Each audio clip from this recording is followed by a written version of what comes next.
I can't help but feel sick when I hear Donald Trump, talking about the First Step Act, but then also telling the Proud Boys to stand back and stand by. And I don't get to actually look past that. That impacts my everyday life. I get death threats every single day from people who are listening to this president. And therefore, I don't have any confidence that even in the sense that he implements something like the First Step Act when it's convenient for him and talks mess about it when it's not, I don't have any confidence that the amount of power has been built actually to get these things done. I don't fault you for trying to move an agenda, but I don't think we can take any shortcuts here, and I certainly don't think we can jump the line. And, it would be one thing if people actually weren't working on this every day. Imagine what we could do together, Cube, if I had access to a platform hold on. But I don't have access. Hold on, Alicia. Alicia, I know Cube has to go, but Cube, go. This contract been out for months, so there's been, if anybody wanted to work with me, I've been open invitation from day one to work together, make the platform better, and nobody has, or very few have come out to do that. So. I'm not going to wait to get nobody's line.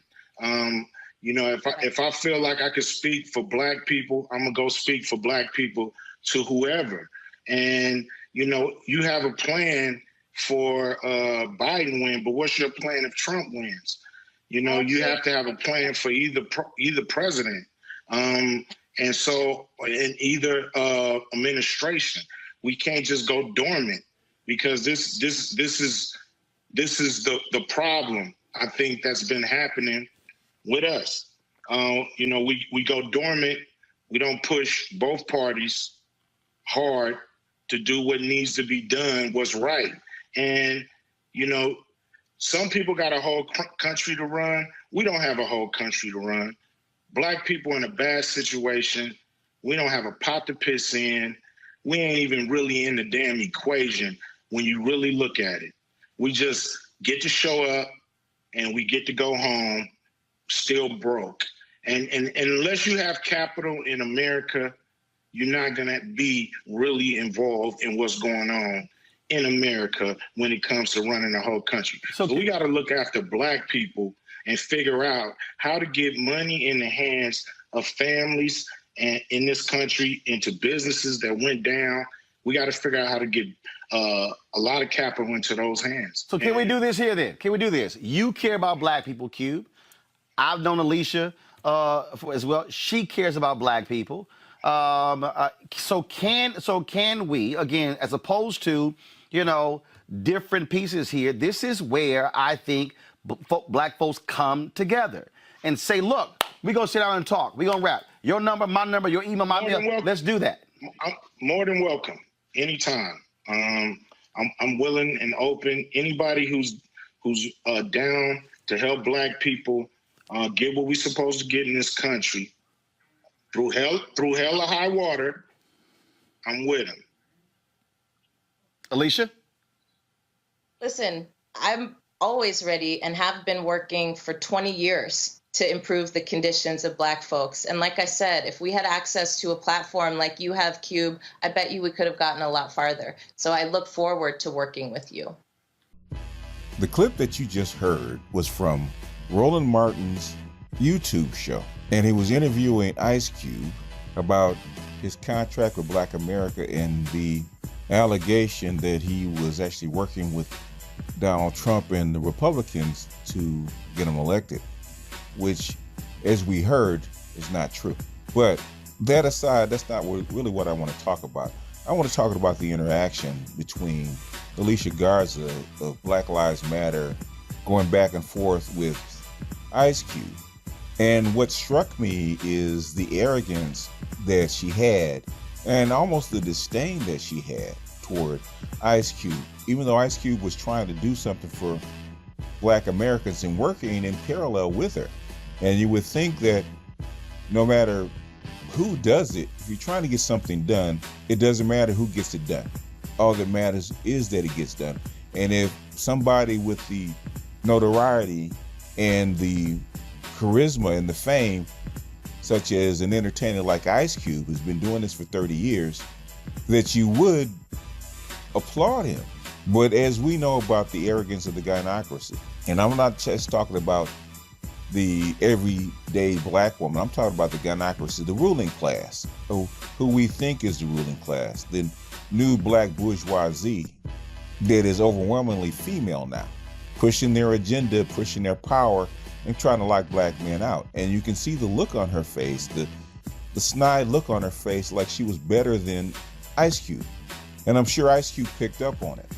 And I'm sure if it was another venue, there would have been a few street words that came out of his mouth. And I'm sure if it was back in the day, there probably been more than just a few street words come out of his mouth. There might have been, shall we say, a gentleman's backhand.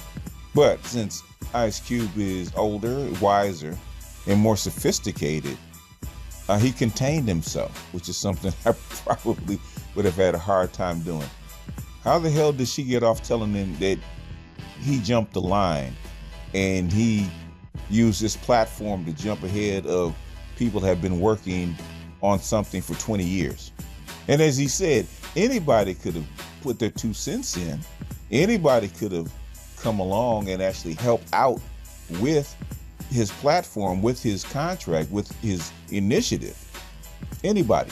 But she's mad that he wasn't a utility. She's mad that he wouldn't just lend his name and lend his platform and lend his fame so that she could elevate herself. She and her kind could actually elevate herself. She's mad that Ice Cube didn't swear his allegiance to the black female gynocracy. That's what she's really upset about. She even was licking her lips. If we had access to your kind of platform, then we could have gone a lot further. And when she actually mentioned Black Lives Matter in working with him, he said he's willing to work with any grassroots organization that's not beholden to any of the powers that be, which he couldn't say it out loud, but she knew what he meant. She did. She knew exactly what he meant. That's how come he used the word grassroots, because, like I said, he's been listening to us. And shout out to Ice Cube for actually using this information, because he didn't hesitate when he actually mentioned grassroots, because we all know BLM is not grassroots and they're not unbeholden to the powers that be. George Soros and a few other corporations that have filled the BLM's coffers. But the sheer audacity and the way she looked down her nose at him like he was something off the bottom of her shoe. And she's pissed that a rapper, a gangster rapper who she doesn't like, actually got an audience with the Republicans and actually had parts of his input into the plan. When she couldn't get phone calls returned, as she said. I can't get a phone call returned, and he gets the Republicans to come down and meet with him. Because he's Ice motherfucking Cube, and you ain't. And he built his platform brick by brick out the mud over 30 years, and you didn't. Just because you went to college and got a freaking degree, maybe even a master's degree, doesn't mean that you excelled over him. You didn't. Which is why he got the call and you didn't. And you're mad because you don't have access to his platform, or basically you can't use him like a utility for whatever your ends are. And the snide remark that you said when you told him that if he had worked with you and your folks, he could have gotten a lot further. I know Ice Cube wanted to say, kiss my ass, which is probably what he said in his head, because I knew the look on his face, and he was about ready to reach through that screen and pop her upside the head. How dare you? Roland Martin at least had the temerity to keep her from putting her foot in her mouth, because that neck was getting ready to go, and she was getting ready to tell him something. You don't know this man. You never met this man. You never even talked to the man before. You haven't done a tenth of what he's done, but yet you feel that you're better than he is. And how dare he, you blackmail underling, jump the line and take our shine. How dare you? This is what we're working with, folks. This is the black female elite that keeps black men locked out of power by working with others. These are the ones that retard your boys and keep them in a perpetual state of poverty and almost hopelessness, and just begging and trying and scraping just to escape that barrel that they're stuck in, escape that dungeon that they're stuck in. Black men are tired of being footstools for you people. At least if we got to go out, at least if we have to go out, we'll give them hell before we do. If we have to give these bastards our lives, we'll give them hell before we do. And that's what black men are saying. Get the hell out of the way and let us speak for ourselves. And what happens, happens. That's all I got.